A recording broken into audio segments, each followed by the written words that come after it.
বাচ্চাকে একা খাওয়াতে গিয়ে যে আমাকে কত কষ্ট পোহাতে হচ্ছে সেটা শুধু আমি একাই জানি। কারণ বেবিকে আমি একা খেতে বসে যখন খাবারটা দেই তখন আমি কিন্তু তারপরে সারফেসটা পরিষ্কার করতে আমার অনেকটা সময় লেগে যায়।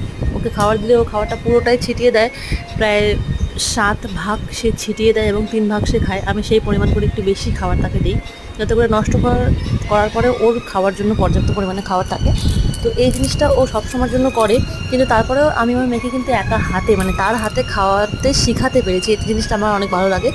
সে কিন্তু একা হাতে খেতে পারে, আর এই জিনিসটা অনেক ভালো। আমি দেখেছি আমি, এবং এই জিনিসটাকে অনুভবও করেছি যে তাকে একা ছেড়ে খেতে দিলে সে নিজের পেটে যতটুকু প্রয়োজন, যতটুকু তাকে খেতে ভালো লাগবে সে ততটুকু কিন্তু তৃপ্তি ভরে খায়। আমরা জোর করে খাওয়ালে কী হয়, আমরা হয়তো ভাবি তার পেট ভরে গেছে, সে হয়তো খেতে যাচ্ছে না, হয়তো সে বিরক্তি হয়ে খেতে চাইছে না, তাই না? কিন্তু যখন ওকে একা খেতে দেবে তখন কিন্তু সে পুরোটাই নিজে সে কিন্তু পুরোটাই নিজের মতো করে খাবে। তো এটা অনেক ভালো।